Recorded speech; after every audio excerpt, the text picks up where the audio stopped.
Hello, everyone. Welcome to Game Explains the Pipeline for the day of July 19th, 2024. I'm excited to talk about the news this week. It's been more eventful than you might think. I will say that. Like I was piling these news stories together thinking it was going to be a slow week, and I'm like, no.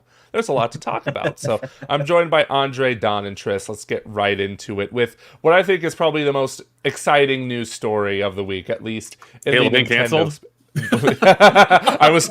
I thought that in my head. I kid you not. I'll say it. I have no filter. But I think for the Nintendo fans, at least, the most exciting update this week was that Emio, the mystery horror-looking game that was announced, or like teased, I should say, last week, has now been revealed exactly 1 week later this Wednesday. And it's a new entry in the Famicom Detective Club series, which hasn't seen a new game in like 30-something years. So, wow, what a kind of surprise. I think I saw some people theorize that this would be a new Famicom Detective Club, and I'm like, not a chance in hell. And now here we are. There it is. And it's coming out August 29th. So, wow, what do we think of this? Don, you strike me as a Famicom Detective Club guy. Oh, yeah, I very much was pumping my fist and treating heck yeah when it happened. To be honest, I was not excited about the Emio thing. I mean, I had some theories of what it could be, but I was not excited. As somebody who likes games like Ace Attorney, I went into those remakes of the originals like very excited, and I got exactly what I wanted out of it. The fact that Sakamoto gets to do another one at the end of his career, seemingly, is actually very exciting because it's one of his first few projects at Nintendo. That is exciting. Totally. Yeah, Metroid Dread, now a sequel to Famicom Detective Club. I mean, is there anything left? Like that's like that. These are like that's two what magnum opuses, I guess, back to back, basically. Yeah, Seriously. I think it does feel, which is a point we made a few weeks ago, is that it does seem like he's preparing his end of his career at Nintendo. Yeah, well, that's the a guy's depressing way of looking at it. Yeah, it is. Yeah, the guy's like 64 years old, I think. But even still, I think something tells me: is this man going to retire, or is he in it for the love of the game? Like, is he gonna be in it until until he whatever? This seems like Dread, and this seems like bucket list items for him. Oh, dude, Dread! I can't imagine being like spending the last like 20 years of your life like wanting to do a game, and then it finally comes out. That's just crazy. But here we are. Having Dread in the name a whole new meaning, really. Yes, dreading this game not being out, but now here it is. But let me go through the synopsis of this game real quick because it's dark. Like, this is going to be an M-rated game. Keep in mind, I believe the last two, at least in the remakes, were rated T for teen. Yeah, if I recall. Yeah, so they're going for the throat here. Quite literally. In Emio the Smiling Man, Famicom Detective Club, a student has been found dead in a chilling fashion, his head covered with a paper bag with an eerie smiling face drawn on it. This unsettling visage bears a striking resemblance to a recurring clue in a string of unsolved murders from 18 years ago, as well as Emio the Smiling Man, a killer of urban legend who is said to grant his victims a smile that will last forever. Here's the thing. A, the butler did it. But actually, my other theory is like Emio sounds a lot like the Emmy robots from Metroid Dread. So it wouldn't surprise me if they catch the guy and they take his mask off and it's just it's a robot and then it just zaps everyone in the room. That's the end of the game. It makes as much sense as anything at this point. Exactly. But Tris, what are your thoughts on this? I think it's really interesting in the way that they actually chose to go about this. Like, they didn't choose to have this in last month's Nintendo Direct. They opted for a live-action teaser or like really realistic graphics, whatever it was, teaser that they did for the last week. And then as Emio turns around with the mask and everything, it then turns into the art style for Famicom Detective Club, which really makes it hard to have guessed that's what this was. Yes. So, and I think it worked in terms of getting like the internet talking about it for sure.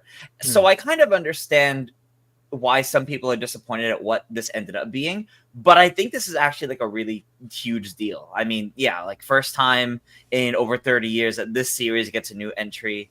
the remakes from like 3 years ago or so was already a big deal, but a brand new game and a dormant IP, it's hard to say now that Nintendo doesn't pay attention to their dormant IPs, to their older IPs, because they're really working to do something with them. And Sakamoto definitely seems like he's getting to work on like his dream games right now. So I'm hoping that this. Well, I haven't had a chance to play either the Famicom Detective Club games yet. They're on my backlog. I'm hoping that they get to go even further with this one of everything they want it to be, basically. Mm-hmm. Yeah, here's my thing. I'm going to be the contrarian here because I'm just that insufferable of a person. I'm going to be honest, I was really disappointed when I saw this announcement because I really was expecting, like, I feel like that teaser was a little bit misleading, kind of. Like it was if it wasn't live action, it was definitely like a 3D made in, like, I say Unreal, probably Unity, I don't know, who knows at this point. It really made it seem like this was going to be like a straight up horror game. But then we're not even, chances are we're not even going to see any visuals like that in the actual game, which is going to be largely a 2D sort of visual novel. So that's just my take on it. Like, my excitement went from like really high to then just really, really, really low. Like, I don't even think I'm going to pick this game up because I'm not a fan of visual novels in the slightest. So that's just my take on it. To me, these are less than visual novels because they focus even more than Ace Attorney does, far more on, say, the point and click aspect of it and finding solutions to problems. Like, it's far more interactive than, say, a static screen and you're talking to people. Right. And that's what makes me like excited because they did a very good job of, in the remake, making it feel like a new system, but also being faithful at what those original Famicom games did. And I'm more excited, in quotation marks, to see where they take the characters in a new installment, because like the foundation was already there from 30 years ago. Like, for example, the assistant, which is at the right of that image, barely got any screen time in what is chronologically the second game in that series. So if they build more upon those characters, that's actually very positive, even for people who are already familiar with those games to begin with. That's cool. Yeah, that's really cool. I'm happy for the fans. Like, I'm not trying to take away anyone's excitement when I'm saying I'm not excited for it anymore. It's just like, hey, guess what? People can have different opinions. It's okay. Also, going M-rated is a very interesting move. That is. Yeah. I also want to know, is this going to be set in the 80s? Like, I think the other two games were. Correct me if I'm wrong. Because they were made in the 80s. Yeah, right. So will they continue that, or will they do something different? Yeah, this game's interesting. I want to put it out there, like, I just don't care across the board. I don't care about the game. I don't care about the marketing hype for it. I completely ignored it entirely because I actually almost figured it wasn't even going to be a first-party Nintendo game. So in that sense, I'm actually surprised that they were teasing a first-party internal M-rated game. Even more surprised it is a Famicom Detective Club sequel, although now it kind of makes sense because why bother making it if you weren't looking at the potential of making a series. But then the first game, the remake, or first two games, I guess, in the remake form, as far as I'm aware, they haven't even sold 1 million units yet, making this even more surprising. Like, this, like, especially Miyamoto recently saying they want games that sell 30+ million, every now and then. And this is like the opposite of that. This is guaranteed to sell almost nothing. And that is why I'm kind of principally annoyed by it in the same sense you are, Joey. Only like I said, I really don't care. So I'm annoyed only by analyzing this. And that is, like, the hype definitely didn't match up with the result, in my opinion. And I'm happy, obviously for people who are Famicom Detective Club game fans, I'm happy for them.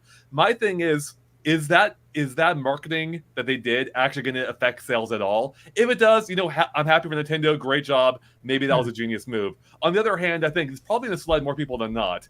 And I feel like anyone who liked Famicom Detective Club, they were going to buy this game or pick it up regardless. And the marketing for it that they did over the past week isn't going to affect things at all. No. So if this game ends up selling more than 1 million, especially with an M rating, I would be shocked. So I feel like, I think the marketing Nintendo did was almost a waste of time. It got people talking about a game that most of them aren't going to buy anyway.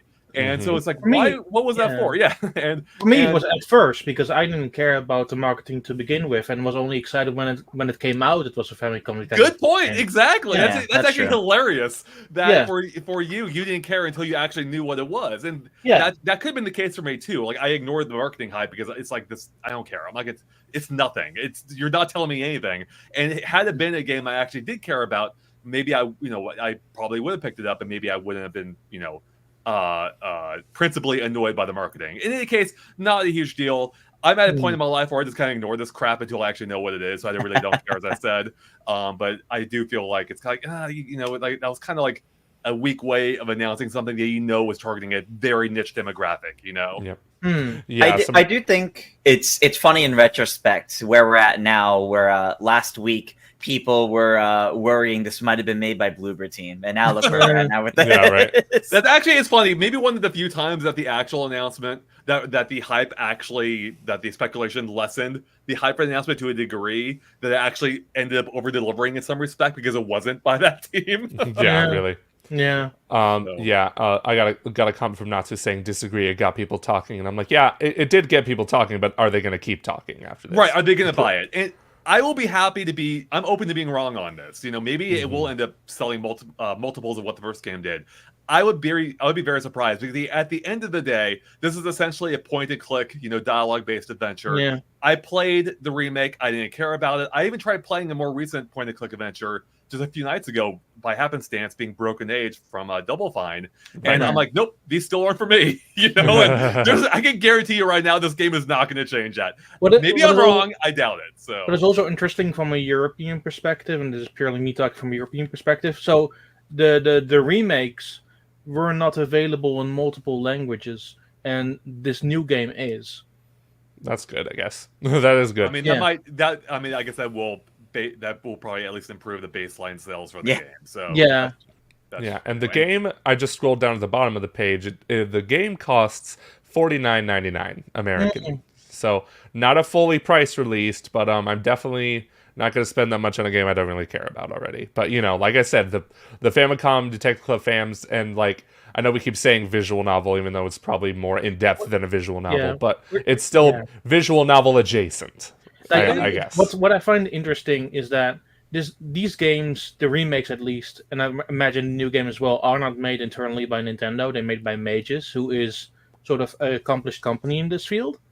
I would imagine that Sakamoto is still panning this, like he did in the originals, and that the actual development of the game is still left with Mages instead. Mm-hmm. For sure. Yeah, I don't know. I don't know if he mentioned this in the his little trailer explanation of it. Was this a story he had in mind for 35 years? Because that would be really interesting to me. I don't remember if he said that, but I do know he talked about he's wanted to revisit this for quite some time. That's really cool. He's been toying around with the story quite a while. Yeah. Mm-hmm. Yeah, it's interesting to see even though the remakes have not sold even 1 million units, Nintendo is still letting this game happen. I'm sure these games are not nearly as expensive to make as their other big budget games, of course, but it still just goes to show we give Nintendo so much crap for ignoring franchises I don't know, F-Zero, Star Fox, Star Tropics, stuff like that, but they're way better at supporting their franchises than most other game companies. Yeah. Where's my Stone Race FX2 sequel then, Joey? I don't know. I mean, this feels like a very personal passion project, especially considering this gets a special edition in Japan. So I imagine that is being the case, really. Yeah. I think it helps too, though, that the whole from start of marketing to release is a month for this. Definitely helps because I think people are talking about it for good, for better or for worse. Right now, people are talking about it, but that momentum will be better in a month than it would be if it waited until October or later.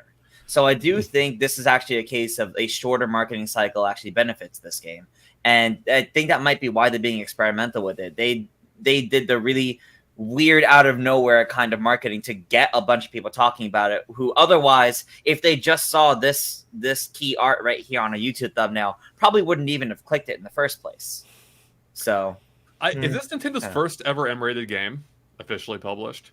Mm, I think Published? that's no. I think that's worked on by the core teams and like internally developed. But although Don, you just said that these aren't wait, Eternal internally Darkness. developed. They I, published I it mean, too, it's, didn't it's, to me, it's like 50-50 between Sakamoto and that other team. So it's not Yeah. internally developed, but I mean, published. Definitely Published has not. been even like Bayonetta.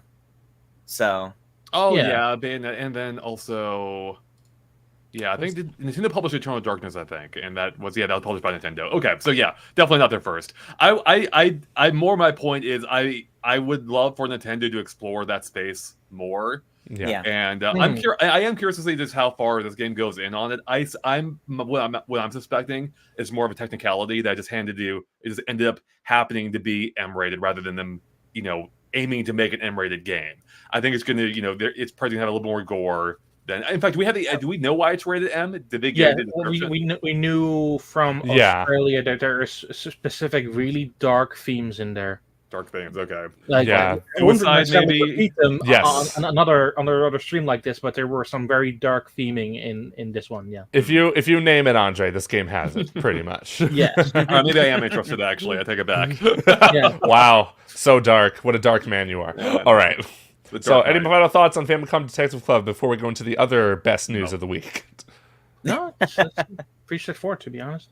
That's right. All right, Andre, let's go to Halo. Let's go to Halo because it's done. It's finished. Not the game itself, but the show, that god-awful show that disrespected the source material, is canceled after 2 seasons at Paramount Plus. The fact that it got 2 seasons is already a miracle for the Halo, more showrunners. like Philo.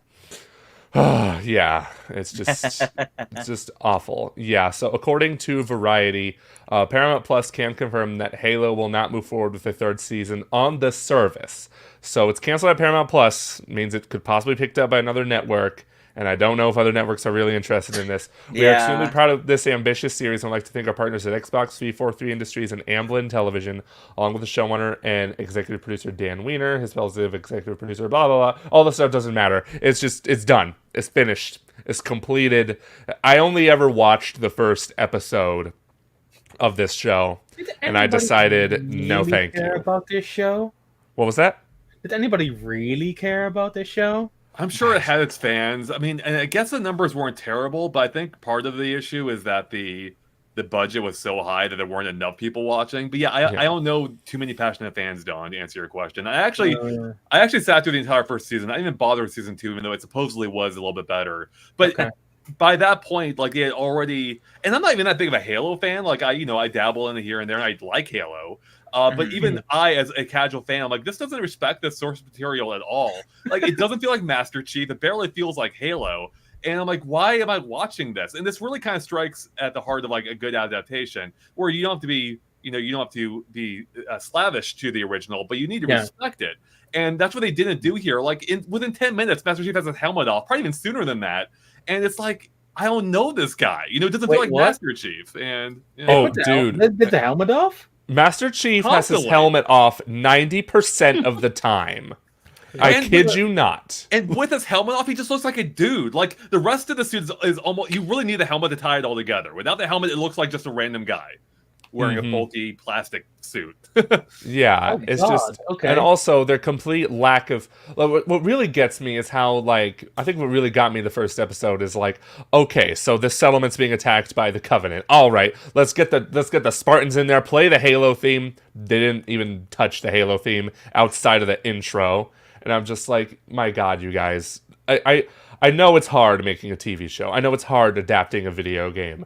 But there's so much good stuff in Halo from the source material that easily translates into a live action series. Look at all those live action Halo commercials. They look so good. They're so fantastic. What happened here? What happened? But is it Great more question. mediocre, or is it actively harming the Halo brand?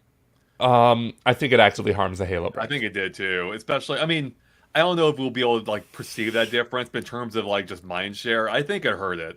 But Halo's already in a weak position, and this could have reversed that to some degree, and it didn't. It's having the opposite effect of the Mario movie, And and it's like, wow, how did Microsoft go from having one of the shining stars in the game industry to having a series that feels like almost no one cares about these days? I mean, if they end up making another truly great game, I'm sure they could regain some foothold, but it just feels like it's almost a lost cause at this point. They've this managed this IP so many times. I actually liked Halo Infinite. I actually had a lot of fun with that game, but I also kind of forgot about it not long after. And I think there is a path in which Halo could come back, but I don't know if Microsoft is or 343 is capable of it. And this could have been that moment again. I really think. I mean, ultimately, I wish they had just made that freaking movie, 10 plus years ago when they were talking about it, and which is such a missed opportunity. And I still think a movie would be a better form for Halo to take, especially with the TV show kind of boring out that I don't know they know what to do with Master Chief as a character. Right. I don't even think it's that hard. He doesn't need to be like talking all the time. He doesn't need to have his helmet off. He doesn't need to sleep with someone. Like, my goodness, that's what? Oh, yeah, it happens. That Yeah. happens. It happens. And I think it's wild to me that like as you mentioned, you have this iconic series that's like such a huge face in the game industry that somehow gets fumbled this badly. Like I think it's telling that I can't name a single positive thing I've heard someone say about this show, whereas I'm seeing like other people in chat talk about like other game adaptations, whether live action or not. I can name several positive things about all of those, either from my own experience or from other people talking about them. I can't name one for this that other people have like voiced, and I think that's unfortunately very telling. Yeah, I was thinking about how Fallout came out in April and how that was the complete opposite of Halo in terms of not even just an adaptation, but also like what it did for the brand. The Fallout brand is now like bigger than ever before thanks to that show. Sure. And like, I know like we've stopped talking about it since it's been a few months, but even still, you can't deny like the Steam numbers of the charts of the Fallout games are going up, up, up. This did not happen with Halo because just Halo actively just disrespected its source material. Also, it was like 10 million. It was like the same budget of, those Star Wars shows like The Mandalorian and stuff. Oh. When you compare like shots from this show to that show, it's just like, where'd that money go? Where did that money go? Like this looks awful, terrible. The CGI is just so like it's good in some parts, but it's really, really awful in some. It's unfortunate. Yeah, basically, it sucks for the cast and crew who worked on this show, but also like at the same time, this show will not be missed. I'm sorry. To their credit, though, the show never looks as bad as the Boba Fett show, which was horrible. Oh, true. The Vespa chase. I'll never get over that. Oh I think that's when I stopped watching it. I should have quit then. My goodness. All right, let's go into something more positive. Talking about these little Joy-Con chargers. Weird. So weird how this blew up, right? I know, like, we did an update on it, too, but even still, it's just kind of like it's been a slower news week other than Emio. So, but this was...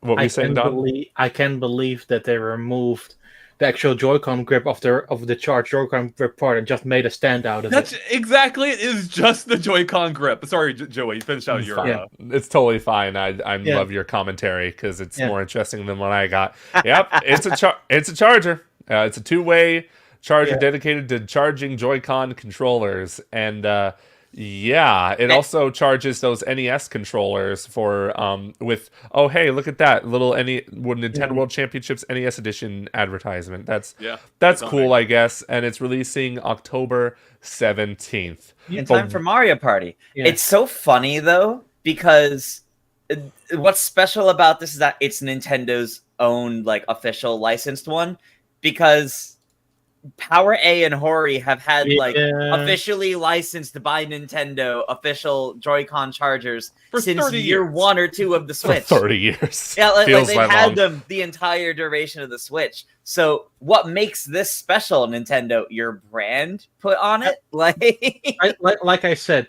this is literally the charged Joy-Con grip they sold at launch without the actual Joy grip. Right, they took off the handles, added a base, and it's the exact same thing. The USB cable even charges or it plugs into the same spot. The same spot. Yeah. That base looks like it came out of a 3D printer, I'm going to be honest. It looks like the 3DS stand. No. Yes. It comes from the Wii U Play stands that they had over from all those years. That's right. There you go, Don. What's wild is how... It's not even the fact that they're releasing a charger that's interesting here. It's the fact that they're releasing a charger officially this late into the Switch's lifespan Right. because it begs the question, Literally is on this that going to screen. be a necessity for anyone looking to upgrade Yeah. to the next console so they Yeah. can actually charge these dozens of controllers they might have collected?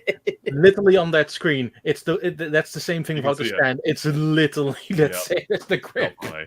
You can That's make it funny. your own right now just by snapping up the handles in your set. Yeah, but Tris, you're totally right. Like that's what's weird about this. The timing. It could be entirely coincidental. It may not mean anything.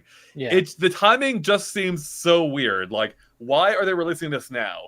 And there's two reasons I can think of. One of which has been often talked about already. The other I'm just pulling on my butt right now. But that one is like maybe there was like some agreement they had with a third-party manufacturer where they had exclusive rights to make the equivalent of this for however long, and maybe that ran out, and that's why Nintendo can make their own now. I don't know Nintendo have ever agreed to that, but maybe that's it. That's the only other reason I can think of besides this, as you're saying, being a necessity if the Switch 2 comes out, which may not have a built-in way of recharging Joy-Con if the rumors are true, in which a new Joy-Con attached differently, such as through magnetics. And in that case, an accessory this late in the game suddenly makes a lot of sense. Now, there also is the option that, we say late in the game, but the Switch is still going to be around for years. Right. Even after the Switch 2 comes out, there may still be games for it. Even if not, you can probably still buy the Switch for, several years after the Switch 2 releasing. In which case, maybe Nintendo saw that there is a market for it still, and that it just makes sense. But again, the timing is very suspicious, especially with the fact that Nintendo themselves have confirmed Switch 2 is coming, and it's like, is this a clue that Joy-Cons will work on Switch 2, but they won't connect directly to it? Mhm. Could be. That's Yeah. all good theories, right? And regardless of what this charger thingy hints at, like we are still gonna get like a Switch 2 announcement before March 2025. But even still, my Power A can charge. This is from Armin. My Power A can charge up to 4. And Nintendo's going to overprice theirs. True. I believe, True. yeah, I could be wrong. I don't think they've announced a U.S. price yet. Maybe they have, but I believe the Japanese equivalent is $30, or that's what it sounds like. It would be probably a $30 price point, Okay. which That's not terrible. it's not terrible, but it feels like a lot to charge us 2 Joy-Cons, especially because Joy-Cons, those 2 could be used by a single person, meaning you need to charge 4 sets of these potentially. And I'm like, man, I wish you could charge a second set on this. And that would actually be, I think that'd be a better value if you could actually charge 4 at a time. Because Which that would is be what the other ones could do. Right, exactly. Yeah, exactly. I feel like third parties probably have much better options than Nintendo in this case. And I think if you're buying the Nintendo one, you're kind of a chump. Chump. Haven't heard heard that word in a while. I haven't either. It's honestly really telling, though. I mean, even if there's multiple reasons why they would do this, I mean, so many people are thinking the same thing, that by the time we reported on this, Switch 2 was trending on social media. Yep. And when you search through it, it was all everyone talking about this. And talking about, does this mean the Joy-Cons attach differently? That we would want to own a different way to charge them if we upgrade from the original Switch. Like, that's been such a consistent thought throughout this industry right now. I hope so, because let me show you something real quick. This is on my OLED, so not even that old of a system, with an NES controller that I've barely used. And look at this. Hold on. Am I doing this right? Yeah. It doesn't connect anymore. It doesn't lock in on this right side. It's so annoying. So and that's every Joy-Con. It's not just this one. It's any Joy-Con. And I for one, I barely even connect things to my Switch. And 2, I don't mishandle it when I do. So I don't know what the hell happened. So of course, magnetics could have their own issues too. So I'm curious to see how that works if that ends up being the case. But I hope that is a better connection on Switch 2 than this one. So I mean, even aside from magnetics, if it's any change in just the rail, they wouldn't be able to connect in the same way. Yeah, like if it's any sort of difference in that connection. Yep. The real Sean Stewart asks, I wonder how often Switch 2's controllers will need charging. I feel like this generation, with the Switch generation, Nintendo's been good about having consistently like solid charge times. The Joy-Cons themselves, I think it's 20 hours per Joy-Con. And the Switch Pro controller, wherever that is, I wanted to show it. Here it is. Yeah, was still the GOAT. Check out my video on it. We love the Pro controller in this house. You know what's not the GOAT? The PlayStation 5 controller. Right? Got to charge that thing every 5 minutes. But yeah, the Pro controller is a 40-hour charge. But the Wii U Pro controller, dude, this thing I bought recently. I never had it when the Wii U was relevant, if it ever was. 80 hours. That's insane. You know, the Wavebird, still going. I'm pretty sure I'm still going on the original set of batteries. That thing can't die. I'm pretty sure I can connect it to my house and power the entire thing through my Wavebird. I really hope there's no battery acid in your controller. All right. Any final thoughts on this fantastic grip charging thing before we move on to the next thing? It just makes me want to see what the next thing looks like. That's know. really it. I know. Go ahead, Joey. I was just going to say, do you even think we're going to see what the next thing looks like this year? I think before the end of the year we might. I don't. I think not. I think honestly the funniest is that they expect us just to use the USB cables of the dock again to charge. I know. Different method. That's hilarious. Well, I think in this image right here that's actually on screen, there is a USB plugged into the dock right here. So like it's still using, it's not here though. So yeah, it's but yeah, it's like a Nintendo branded USB. Yeah, actually, you know, to that point, actually no, I'm annoyed now. That is hideous. Having that cable come out the top is so ugly for cable management. Like, it is. They didn't even redesign it as Joey or Don. Sorry, you can go through everyone here. As Don was saying, it's the entire. It's it's so hideous. Like, why would you even buy that? Like, I mean, plus not only is it hideous, it limits your options of where to put it. But that's sticking out like at least another inch or two. Yeah. Man, yeah. Nintendo needs to take notes from 8-Bit Do. This is how you do it. Like, to yeah. charge the controller, you could go on the top, sure, but there's a little slot right here, so it hides the cable.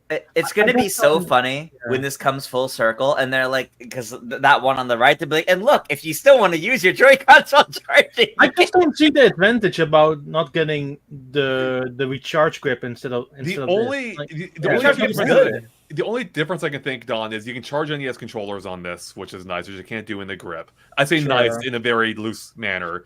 And also, it is nice, I guess, that it's freestanding, whereas a grip, like, it's a little bit more awkward if you want to just not actively use it. But I agree. I think the grip is overall the better investment because you can at least use it as a grip more comfortably than you could this. So, I mean, I guess it's kind of functions similarly, but it's not as comfortable. So, to be honest, the NES controllers are the only reason you couldn't use the grip because the N64 and Super SNES controllers just use an USB-C connection. That inconsistency drives me nuts. Yeah, that I can't connect this with USB like I can the others, and vice versa, that they can't connect to the Switch because of their weird layouts, which is understandable. Yeah. I get that, but yeah. Yeah. Mm-hmm. Yeah, for sure. Wow, we talked a lot about this charger grip. It's funny. Good news, Joey. We're starving for Switch 2 content. Yeah. All right, let's move on to some Sonic news. Let's go. Here we go. Where's that trailer? Anyway, so the Hollywood Handle tweets from an article from Collider. Sonic 3 composer Junkie XL. I'm surprised. Does he even go by that anymore? I thought he just went by Tom Hulkenberg. Whatever.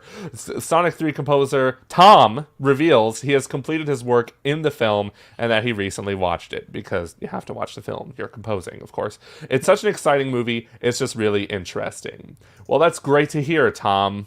Where's the gosh darn trailer? We're talking about starving for Switch 2 content. I am starving for this Sonic the Hedgehog 3 trailer. I'm still not fully convinced Keanu's even in the movie until I actually hear him speak.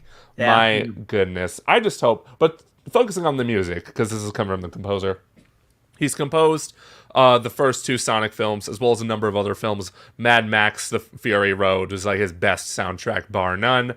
I just hope he watched the Mario movie and thought, hey, I can incorporate real Sonic music into this. Yeah. Did the article say how, like, did he give any sort of indication of how recently he finished composing it, like how recently he finished his work on the film? I'm not sure, Tris, because I'm part of the problem where I just read the Twitter headline and I never read the article.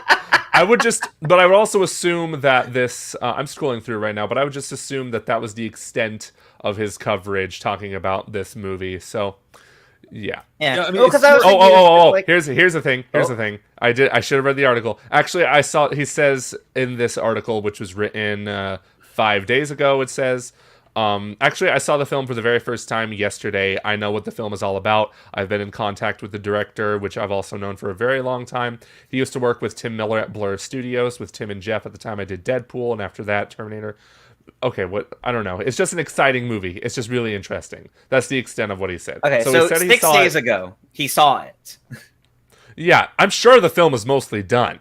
I mean, just want a trailer. Yeah, historically, scoring is one of the last things that happens for a movie. Now, maybe that's changed a little bit these days with, CG still being, in whatever state of completion it is. But typically, the movie's pretty locked down by the point the score is completed. Yeah. So. Well, that's why I was wondering, because if he gave any indication of like when all that finished, maybe that's why we hadn't had a trailer yet, because they want to be able to use music in the trailer, and if it's not done yet, they can't. They won't. I don't think that generally affects it, because they usually put in whatever songs they want, not necessarily even from the movie in the trailer. I mean, they could. I mean, it's not possible, Tris. I don't think that would just hold back. put "Live and Learn" from Sonic Adventure. There we go. Like the exact song from Crush 40, no changes. Exactly. Well, I remember, Andre, you sent me a screenshot from somebody who messaged the lead singer of Crush 40 asking if the song "I Am All of Me" from Shadow the Hedgehog was going to be in it, and he said no, it's not, because they would have had to go through me first. So, that's fine, because I just want "Live and Learn." "Live and Learn" is the only song that matters in this context. So, yeah, there was yes, Team Sora, there was a trailer at CinemaCon a few months ago. But that was just only for the attendees, and nobody leaked that. It's not public at all. So yeah, it's really, last time, for context, the Sonic the Hedgehog 2 trailer, the first trailer for that movie, came out during the Game Awards 2021, which was 4 months before the movie came out. So at the very latest, we'll see a trailer is in August, because the movie comes out in December. I just hope it's sooner than that. I'm dying over here. Please. Is this weekend San Diego Comic-Con, or is that next weekend? I think it's next weekend. Okay, I was going to ask, do we know if it's there at all? 'Cause, we don't know for that'd be sure, a good but time for it, people are speculating that it could be there. Am I the only one that is just mildly concerned by the quote? It's such an exciting movie. It's just really interesting. Whenever I see the word interesting, it's like an empty compliment. It can mean anything. And I'm like, man. With no explanation, yeah.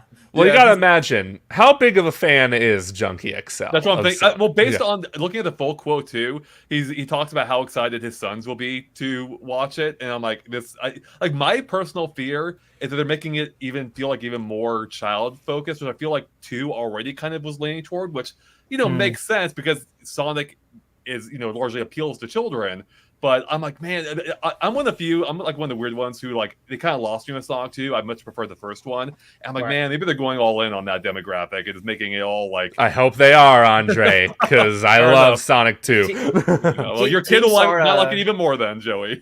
Team Sora in chat says Deadpool 3 comes out next week. Maybe we'll get a Sonic 3 trailer before then. It'd be really funny if they're like, it'd be really funny if it's either like airs in the theater before Deadpool, or Sonic's so afraid of Marvel that they want to wait for the Marvel movie to come out before they do their thing. Well, here's the thing, though. It'd be good to have a trailer before a movie that's already made its money back in pre-sale tickets, because then that'd be a lot of eyes on your movie. Oh, yes, Sun Alley Forever says, I've heard rumors of Sonic 3 being PG-13, but I'll say PG-12 doesn't exist. I don't know if that's a joke. But I did see a listing of that rating on a website, but that website also got the release date of the movie wrong, so I highly doubt that that's going to be the case. I don't know, though. It depends on how much they show of that little girl getting gunned down by the government. Which they're not going to show at all, but still, it'd be funny. But yeah, I'm hope we see it soon. I remember reporting on 2 months ago. Yeah, 2 months ago, theaters already got their trailers. They already have a Sonic 3. Supposedly, they have I don't know how it works exactly, but they have an executable file that will unlock when that trailer is ready to show. So that was 2 months ago. Wow. Watch, we're gonna get the movie before we're gonna get the trailer. Guaranteed. Just shadow drop it. Yeah, shadow drop it. I mean, Miyazaki's last movie, The Boy and the Heron, when it released in Japan, it had no advertising whatsoever. Oh, really? They only just had a poster, and that was it. They didn't give the movie any advertising, which is not going to happen here at all. But I'm just saying, there is a world where that could happen. Yeah, so really cool stuff from the Sonic. Hopefully we see the trailer soon. But yeah, just thought I'd give a little update on this movie because we're all so not all of us, but most of us are dying for it. No, Now that I got yeah, exactly, Tris. Now that I got my Metroid Prime 4 gameplay, it's time to obsess about this. Okay, let's move on to Mario Party news. Mario Party news up in here. Let's go. From Mario Party Legacy on Twitter, the summary for... We got a few ESRB news here. Yeah. But this is the first one that's not too spoilery. The summary for Jamboree's ESRB rating shares a few probable minigame descriptions that weren't previously known. Avoiding a robot with giant boxing gloves fist. I'm getting like Labo Project Robot vibes here. That'd be amazing. Using oversized hammers against each other, as you do, and connecting electric circuits to zap a boss character. Yeah, I just want to say real quick how lame Mario Party games sound when you write it out like that. Yeah. They really do. I was just like, okay, It's true. I feel like I've seen giant hammers in a Mario game before. I'm not like Plenty. pretty sure the first Mario game ever had a giant hammer. True. Yeah, Tris, you did the update on this. Do you have any thoughts about this as a big Mario Party fan? So to me, it's not even specifically the minigames themselves that are interesting to me. It's that the ESRB rating summary lists out like some different modes, probably not by exact name, but it actually like kind of helped confirm to us a few other like modes that exist, as opposed to this is not an individual minigame or like a standalone minigame. This is part of a whole separate mode. So yes, as I figured in my analysis, so it gave me some confirmation there. I'm like, yes, okay, I knew what I was talking about. But it's nice to see that we're getting a good variety of minigames still. Like, yes, it's 110 minigames, but they only really showed like 7 in that trailer. So getting some confirmation of other ones and what they may be like is always neat. But I kind of need to see it to be able to tell how good of a minigame it's going to be.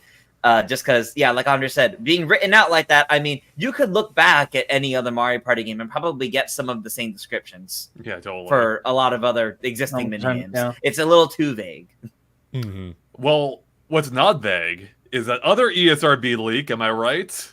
Oh, yes. That's true. So here's the thing. I'm sure everyone watching this has probably already heard of it by now, but in case you haven't, cover your ear holes or click away For or the Zelda something. game.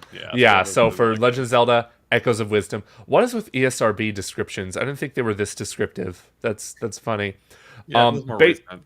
Yeah, I don't have the link in front in front of me. But basically the ESRB confirmed like players will be able to play as Link in this game. But Tris, you were telling me something before we started recording that this could be like just a brief playable section at the beginning, maybe. Yeah, the capacity at which they list it out as if like, okay, Link plays like this, but Zelda plays like this. Some people are saying it could be the generalization of like, this is how Link normally plays in a Zelda game, but here's how Zelda plays in this one. But the phrasing of it makes it sound more like, hey, as Link, you use a sword and you fire arrows. That's how you play as Link. But when you play as Zelda, you do these. And we technically already saw that in the trailer. If you actually look at the very beginning of the Echoes of Wisdom trailer, it doesn't look like a cutscene. It actually looks like you're playing through like the end of a dungeon as Link to rescue Zelda. True. Which would kind of make sense if in the intro you're playing as Link. Oh, expectation subverted. Now you're playing as Zelda, even though all the marketing says otherwise. But I was just thinking about this, Tris, how I feel like this could have been such an awesome moment potentially, but they screwed it up by if they had hid the fact that Zelda was playable, that Zelda was the main character, right? Maybe they could have made the trailer kind of like they faked it for Last of Us, or Last of Us 2, which got them into some trouble with the fans at least, where they Whatever. Fans Link don't know still. anything. Yeah, where all the footage shows Link doing gameplay, and you find out when you actually play the game, like, oh my god, Link is caught up or dead or whatever it is. I'm playing as Zelda now. That would have been freaking epic. And you know what that reminds me of, Andre? Metal Gear Solid 2. That is true. That's actually very much so. Yes. The only difference, though, is we have 30 games where you play as Link. So in one where you don't, it's not a big deal. Whereas Metal Gear Solid 2 was like what, the second of the Solid series. So it was like it was the second Solid game, but like the third or fourth Metal Gear game. But yeah, it was That's true. It would be more like I remember fans being pissed about that too. Just like, who is this Raiden guy? That's another main difference. Is we know who Zelda is. Raiden was a random new character. So, That's true. Yeah. That's true. That's true. Can you just imagine? It's like, oh, I guess I'm playing as this new character for a few minutes, and then it's the entire game. Yeah, that's funny. But yeah, I do like that marketing approach, Andre. I do think that would have been like, I don't know about better, but it would have been more unique per se, and it would have gotten Zelda fans hyped. But Nintendo's not. I wouldn't say Nintendo's like kind of that kind of company. If that they makes weren't sense. ones to tease M-rated games either up until a week ago. That's true. Yeah. And if life comes at you fast, Yeah. if you blink, you might miss it. But Yes. I myself, I wonder if there's more potential here than just the opening. Like, I think, wherever Link is ending up, like, if there's some kind of like interplay between two different worlds, like they've done, multiple times before, but this time they could do it in a more interesting sense where you have two characters existing at the same time independently. That could lead to some potentially really cool puzzles. And I wonder if that's what they may be teasing here beyond just the opening and potentially ending. Yeah. Yeah.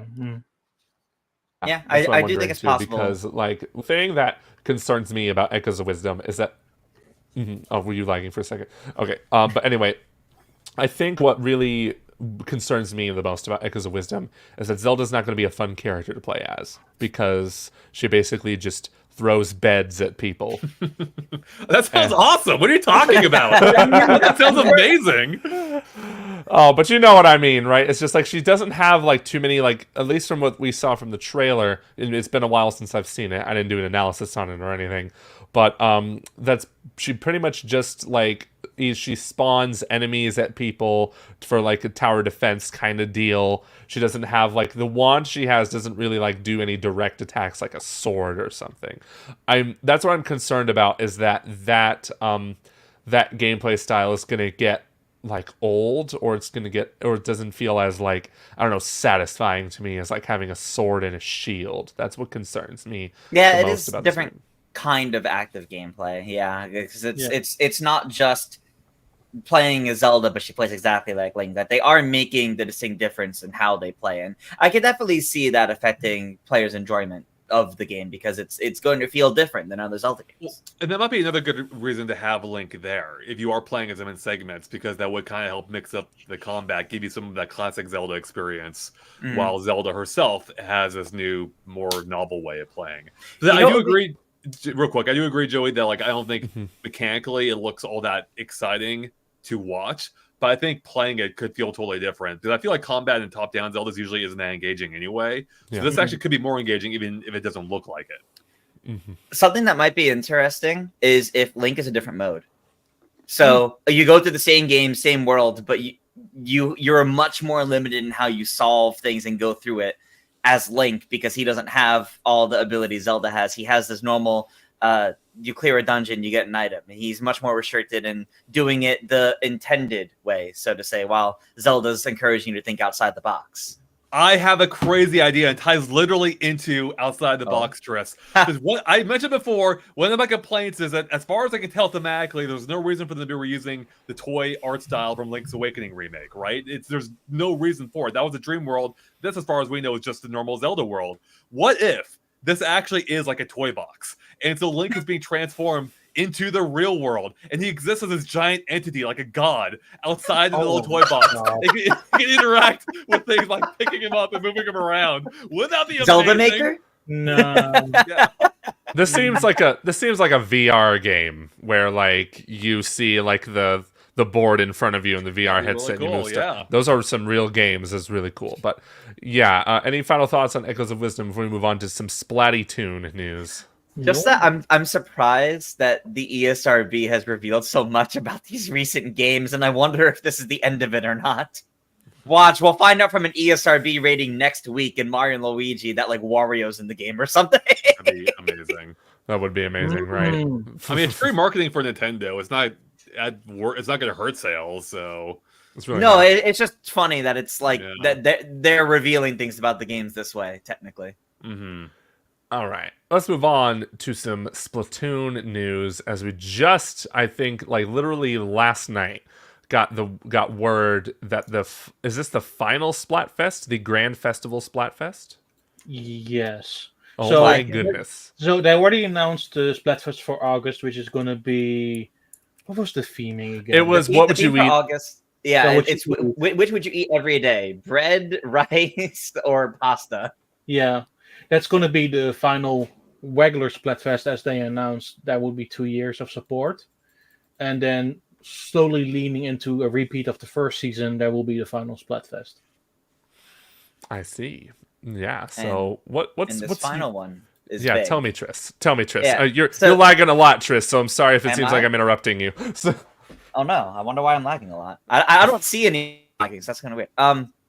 Anyway, no. So the not echoes. So the focus of the Splatfest is kind of treating it like a music festival, even though that's not the theme of the choices at all, which is kind of funny. But it's presented like a big music festival, which is kind of cool. You get all the idol groups together, and they each represent a different choice in this big grand Splatfest, which do you value more, or which is more important to you, the past, the present, or the future? I see. Yeah, and usually an interesting point with the final Splatfest of each Splatoon game, they will lead in whatever comes next story-wise for the following Splatoon game. Most likely, yeah. Now, to clarify, this isn't necessarily the final. This isn't the final Splatfest, though, right? It's just a giant, is I mean, there could be reruns, but it is effectively the final piece of brand new do we content. know? Okay, brand new one. They have not outright said this is the final Splatfest, but they are presenting this as if it's the conclusion of like new content. They're presenting it as if it's the last big new thing to get. Right. Yeah. So as Don was saying, this basically could offer a hint as to the direction of Splatoon 4. Now I say that very loosely because based on what we've seen so far, the interpretation the sequels have taken so far are basically they would have been basically impossible to have predicted. I believe, right? Am I wrong in that assessment? I mean, each final Splatfest did lead into the next theming of the next story more than Right, the next no, world but- of the following Splatoon game. So- Yes, that's what I said. But I'm saying, looking yeah. at that end result, you couldn't have predicted that based on Splatfest, Yeah. right? So- Like it's so so different to yeah, what I so would ba- predict. so basically, developers asking, "Hey, and the Splatoon fans know at this point, it's like, "Hey, which team wins?" Could the next Splatoon involve time travel? Like, Could very much be, yeah. yeah. Wouldn't surprise It might me. not be. It may not be that literal. With time, it might be more about like cultural values. So we might see like if present wins, for example, we might see it looks relatively the same. But if we see the past, we might see like it leans more into like cultural values of like history and like the kind of things like people would have grown up with. Whereas future might be more of almost like chaos versus order, leaning into the futuristic looking kind of things, where it's still present day, but it's a looking forward kind of thing. So I think it's a little bit less direct, but I do think it will affect the next game to some degree. Yeah, For sure. I just had a thought. This might be a short or video later, Tris. I hear you typing it. You're like, Yeah. yeah, write this down. I'm figuring this out. Hold on, I'm working this out right now. Uh-huh. And that is okay. So the final Splatoon 2 Splatfest, the Chaos versus Order one, was July 1st, 2019. Splatoon 3 launched September 9th, 2022, which is what? Is that 3 years later? 2019, 21, 2 Yeah. years? 3? Yeah, 3 years. Yeah, Could this offer an idea of when to expect Splatoon 4? Is my point. Hard to say. hard. It say because isn't the Splatoon team also the Animal Crossing team? Yes. Yeah, so it's hard. That's it moved direct to another Splatoon game, I would think. You also have to realize that it did like a big portion of also the DLC stuff for New Horizons. So there might have been overlap where they both were working in separate groups alongside of each other, but they also were working on two projects concurrently. Yeah, so it's I think it's hard to say since this team is known for working on multiple games and sometimes concurrently. I don't know if we'd be able to say definitively Splatoon's gonna be this far away. The team has other options of they actually be working on instead. Hold on, I'm doing more research. Yeah. I'm just in the middle of making a video during the pipeline. Ultimately, it was funny to see how they. So the losing side order was ultimately turned into a piece of DLC that came then later down the line. Yep. So they're not against like reusing like a second place idea for something later that can be turned into content. Yeah, absolutely. I'm fully confident the outcome of this is going to affect the next game in some degree, but how, obviously, it's really hard to say. I hope they swing big. I hope they do something majorly different, whether as a direct result of the Splatfest or not. I just want something new from Splatoon. I want them to recapture that feeling of the original game. And if this Splatfest leads to that, then awesome. Great. Yeah. It's also interesting that they're tying the 3 idol groups to each of the 3 choices now instead of making them all about the one idol group they had with all the final Splatfests before, which it might be also some sort of weird hint. Sorry, what do you mean exactly? So with the final Splatfest of Splatoon 3, well, effectively, we're not sure if there will be reruns, but effectively, unlike the regular Splatfest, where it was tied to one of the idols, so of course with Shiver, Big Man, and I forget always the other Fry. Those were tied to the 3 choices, but now they're tying the 3 choices to the 3 idol groups that were throughout the Splatoon series. So one is the Squid Sisters, the other is Off the Hook, and the other is the new group. Whatever gets them away from the overall dominance of, was it Shiver? Is it? No. Shiver's the one that typically wins Splatfest. Besides, like, one of the more recent ones, I think is a good thing. So it's funny. Me and Tris are both want to be on the Splatoon 2 team. Team president. Nice. Very cool. I just wonder, is there even going to be a Splatoon 4? Or are they just going to go straight to 8? I mean, who knows, right? I don't even know where that question came up. I'm just sitting here trying to muster any excitement for Splatoon. I don't know. I used to love those games, but I just fell off, and I think it's just because I'm an old man now, and I just don't have time for online games. You still got to get into Dead by Daylight, Joey, with your Alan Wake there. Oh, I do. You're right. Gosh. And now Fortnite. And now Lara Croft is there? Jeez. That's true. It's basically Smash Brothers now. Meanwhile, I'm that guy who completed every season and didn't intend to. Oh man, That's hilarious. Yeah, just accidentally finished it all. Yeah. All right, I think now is a great time to move on to Topical Freeze. You feel that in the air? It's so cold because we're going to be freezing with some topics. So. Believe it or not, everybody, there's a video game for the Nintendo Switch family of systems that came out this week. I wouldn't blame you for forgetting because it's Nintendo World Championships NES Edition. Now, I know Andre has played. I don't know if any of the rest of y'all have. I am 20 challenges away. Oh, nice, Tris. Like I've collected up to this point 152 pins. That's it? Try again. I'm just Yeah, so this game, from what I understand, it's just a bunch of micro challenges, not too unlike for the NES Remix, correct? Yes, but it's based on the Nintendo World Championships from the 80s, early 90s. Correct. Right. Yep. Okay. Yeah. So Andre, do you like it? I mean, I don't hate it.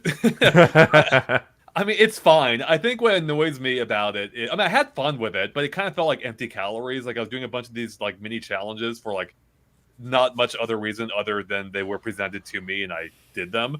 I mean, I haven't touched the game since the stream, if that tells you anything. So I had fun doing these challenges, but I think it's such a missed opportunity. But I think having a game based on the Nintendo World Championships is an awesome idea. I love the idea. And I like, I like some of the branding they've done here, but they completely drop the ball when it comes to the online. There's no actual proper online mode. It never really feels like you're ever in a true competition. You're either playing against ghosts of other people's previous playthroughs, or aiming to beat your own record. And I don't find that interesting. And even the actual competition mode they have, which, again, should be awesome.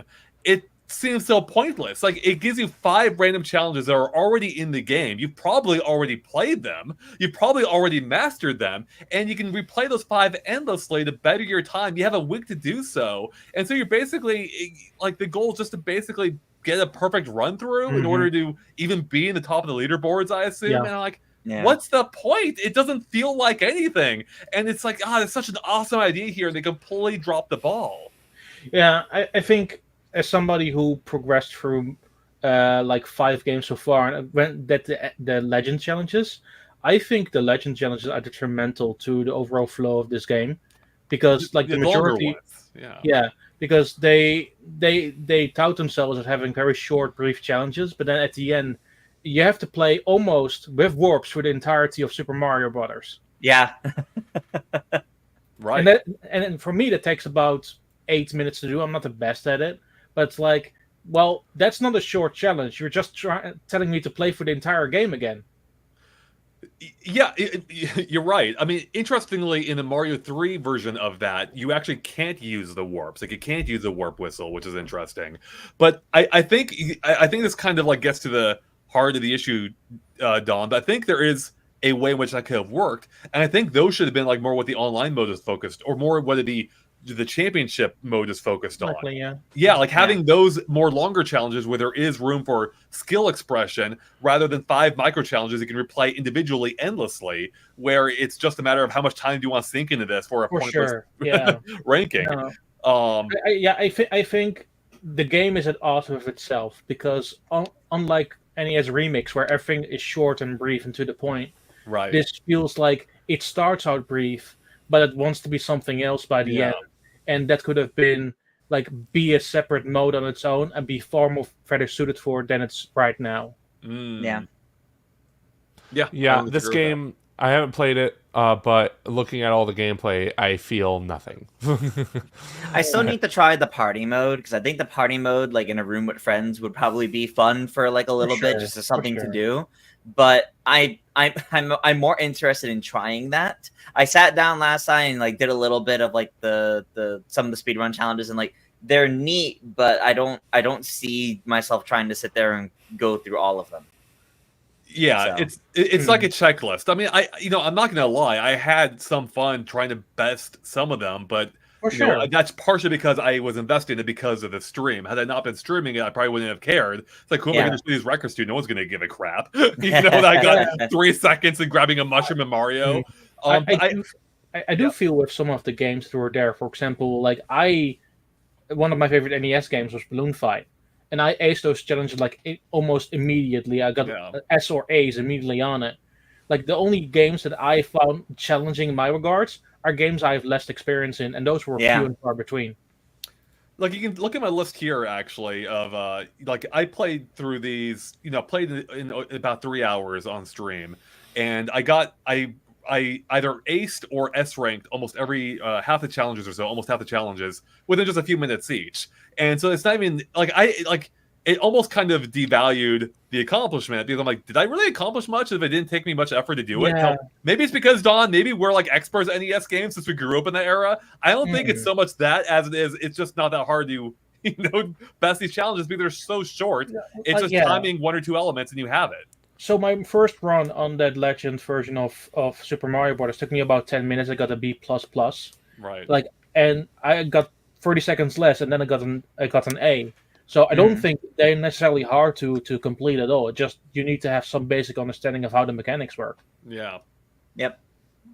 Yeah, it annoys me just because I feel like this was a really cool idea. Like, one thing I do like is when you're doing the World Championship mode, there's like a fake audience that like cheers for you along the way, and they actually do kind of cheer at mostly meaningful times, like if you accomplish, like, do something important in the game, or where you reach the end of the challenge. Like, that feels good and that's cool. It just sucks that like there's nothing else surrounding it, so it feels fake and it wears off quick. And I actually wish I could turn that off, because I actually started to find it really distracting. Yeah, that's fair. So I'm like, oh, it's something different, so I'm happy about this. Like the thing I found like the most interesting about this entire thing is that when you choose your favorite NES title, they literally have listed every single NES title, even every single licensed one. Yeah, Home Alone's on there, Simpsons is on there. Like, that's really cool. That is cool. That was actually surprising, but again, like, there's not much you can do with that. I guess people, if you're in the competition, people will see it. If you rank. Yeah, I got one of my opponents today in the Silver Cup was somebody who listed 2-in-1 pack Duck Hunt and Super Mario Brothers. That's their favorite Nice. game. That's one. Hey, that's one I had. So it's almost cheating, but that's 2 games. So It is. It is. I love it. That's great. I mean, actually, I almost like that's an insult. If I want to say the person who chooses just Duck Hunt. Actually, I don't think he can. There was never a Duck Hunt version. But I guess if you choose a Super Mario Brothers, and you're like purposely dissing Duck Hunt, right? That's right. Yeah. So tell me, this is a $30 game, isn't it? It is, yeah. Right. Which Okay. is cheap by Nintendo standards. It is, but is it worth it? Is it worth picking up? If I didn't buy it for the stream, I wouldn't have bought it. Or Okay. having played it, I wouldn't have bought it myself. So I bought it with a Japanese credit, so I got it for 20. And even then, I'm still at moments where I'm like, is this worth it? Because ultimately, once again, for the vast majority of the games and the challenges that they offered, like I knew what I was getting out of it, and I knew what I was getting myself into.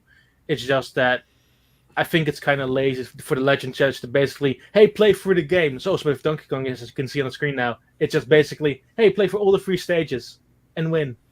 Yeah. Speed run the game now. Yeah, Yeah, but it doesn't even feel like a speed run because again, that's where they really screwed up with the competition mode. Like what they should have done, at least work within the framework that they have, which I think the whole thing's flawed. But they wanted to have the competition mode using the challenges they have. It should have been a smaller period of time, maybe like a day or 2, rather than the whole week, which feels like an eternity. I'm already bored of the game, and we're 2 days in.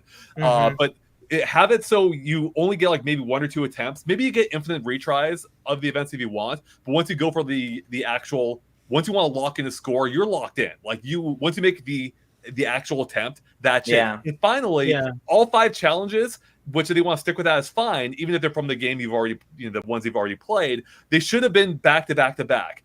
Don't let us replay them endlessly individually. They should have been this one giant combined challenge. You finish the first one, you go into the second. And so if you want to replay, you have to replay it from the very beginning. Exactly. It should have been that. What they're doing with the Silver and the Gold Cup for those challenges where you just randomly play against other ghosts, but then actually like a structured mode where it actually matters. Right. Yeah. So the time should be through all of it, not time for this one, time for this one. It should be like how long it takes you to complete the 100%. Entire gauntlet. And speaking of complete too, like the fact that this game is content complete, like there's nothing, as far as we know, they're not going to add anything to it, is like such a bummer. Like I think this game has, like, I think the whole idea is flawed. This should have been, I think, an NSO release. Appeal to people who have NSO, who already have access to these games on NSO, but add the competition element around it. And I think that could have been really cool with it, more of an online component, more of a, where it actually feels like you're actually doing something meaningful. I think that could have been really cool, but they just totally botched the execution. I would be mistaken if I don't mention this. I also think seeing the other ghosts, be it in those gold or silver cups or here in the speedrun mode, is actually really distracting. Yeah, I turned it. Once I was playing it a little bit myself, I turned it off. It just had my solo window, which you can do at least. You can make it so it's just you. So. But yeah, I mean, I think this is a good idea here. Nintendo just didn't execute it right, and I would love for them to explore more competitive elements like this, because I think it would be fun to have a competitive game that I want to engage with. They just didn't make it here. They should have just released NES Remix. Honestly, they probably should have, or make NES Remix 3 or SNES Remix. That would have been amazing. Because actually, that's one of the downsides of this game is it's basically NES Remix 3, but without the remix element that the original games had, where you would have like a character from one game appearing in a game from another series, and so that had to make you think a little bit differently than you would normally. And they completely dropped it here. And it's to me what annoys me the most. It is made by Indie Zero, who is so much capable of so much more. They recently made the Theorem games again. They did the Game Center CX remake. Yeah. They did NES Remix. Yeah. I think they are a developer that's capable of so much more, and I feel that they were not given the room to do so. Mm-hmm. Yeah, that makes sense. Mm-hmm. Yeah, I was getting stressed out by the what you were playing on screen for a second with the door and the falling. The freaking I was using the I think at this point I was still using the Pro controller, by the way, and that has at least the earlier generations, the D-pad freaking sucks on this thing. So use an NES controller if you can, because it is much better. But real quick, I figured we might wrap up with a comment from the chat. Taylor Plays, bringing it back to something we discussed earlier on. So with Emio coming next month, would you expect a Switch 2 announcement in the fall? Well, if we go by that logic, then we're not getting a Switch 2 announcement until like January, because Nintendo now has a game coming out every month. Right. I think, Except December. for November, I think. No, November is Mario and Luigi. Oh, there's one. I thought there was 1 month. I thought there was another gap in there. I don't think. No, I don't August think is the only month that gap is now gone. So Okay. yeah, August just got filled, and September maybe it's we're fine, Zelda. we just don't I'll- have something that's in the traditional holiday slot of like releasing around Black Friday, November. yeah. No. Oh, but I guess Mario and Luigi's close enough though. Then yeah. yeah, it's early Yeah. in the month, but yeah. Yeah, I'm at the point where I really don't know because I don't think Nintendo, unless they don't even care at this point. Like, my thought is, like, Nintendo doesn't want to eat into their holiday sales Right. by announcing the Switch 2 before the holiday season, unless they don't care and they think they're going to do fine anyway, like, even with a Switch 2 announcement. Yeah, I think ultimately that doesn't really matter because that announcement is more for the faithful and the developers who want to know that it's out there, Yeah. rather than a regular consumer who will still buy Switch games regardless of when they bought the console to begin with. hmm Yeah, I think it's less. I don't think it's. I think it's more dependent on do they have to based on when the Switch 2 is actually releasing. If it's coming out in March, they probably will need to announce it by the end of the year. But we don't know Right. if it's actually Sure. coming out by March. And Yeah, my we don't know. and my gut actually, I mean, even as much as I think they may want to emulate the Switch 1's release as much as they can, at this point, I'm almost thinking it's going to be a later in the year release, and Yeah. we might not actually see it until early next year. Hmm. And that will get in the whole Christmas season to themselves for the Switch this year, with next year's being dedicated to Switch 2. Maybe I'm wrong, and a lot of people hope I'm wrong, including Joey, I'm sure. No, actually, I believe it, honestly. Like, Yeah. and yeah, seriously. I really think, like, we're not going to see... I basically everything you said. I just don't see how a Switch 2 announcement like fits in this fall. I also, that going back to that tweet, also that the president of Nintendo said that what did he say exactly? An update on the Switch successor. What does an update's a very vague term. Yeah. So what That's does an true. update even mean? Was But that the exact? Are we sure that was the Well, actual? he said an announcement of the Switch successor. he didn't say Right. announcement, did he? I don't think I he thought said he it. did. I could be Yeah, wrong. I think That pretty was sure he my- did. All right, hold on. Let me just Google "this is Furukawa." That'll lead me right to it, Yeah, that'll do it. and it did. There it is. Wow. All right, so I'm let me- impressed you actually spelled it correctly the first time. this is for okay. We will make an announcement about the successor to the Nintendo Switch. Although the announcement could be, we're not going to announce anything about the Switch successor. I'm just kidding. That'd be amazing. Actually, that would be the best troll move of all time. Yes, it There would be. won't be one. Although, yeah, now that I know those words, I'm sure they mean like a full on like trailer announcement Yeah. sort of deal. So, yeah, we'll just have to wait and see. After that direct, I really don't know because during that direct, I was like, wow, there's a lot of games coming out this holiday. I don't know if a Switch 2 announcement fits in there somewhere, unless, like Don said, like they don't care. Like they'll make money on Switch games anyway, regardless of if Yeah, the Switch like, 2 gets announced or not. history shows that ultimately really doesn't matter.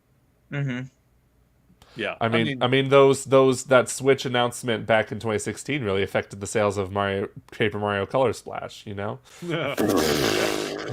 Yeah, what really matters is that Nintendo wants to set the Switch 2 up for as much success as possible. That probably matters more than anything at this point, so they don't botch another generational shift. But it's it's going to depend on factors that we don't know yet, and that's when the Switch is releasing. If the Switch is a Q4 system, it wouldn't make sense to announce a year in advance, in my opinion. That's true. So, Right. Mhm. but if it's sooner, maybe it does. So, Yeah, we'll have all year to talk about this. Yeah. And I mean, technically, we have 7 months to talk about it. Until we 7 get months, right? Yeah. So at Yeah. least we have a lot of games coming out in that time. So Yeah. it's not like we're just going to be waiting with nothing. and a Joy-Con charger, Joey. Don't forget it. That's right. Let's go. Got my pre-order, preload. Hell yeah. You're gonna preload a physical controller? Wow, you're gonna preload something. I want It's to know a- where Joey's loading it to. That's a reference because T-Pain did a Call of Duty thing and he was just saying pre-order, preload. So I'm always referencing that. It was so funny. All right. Thank you all so much for watching this week's episode of The Pipeline. Join us next week for when we talk more about Joy-Con chargers. So until next time, bye-bye. 1 hour discussion.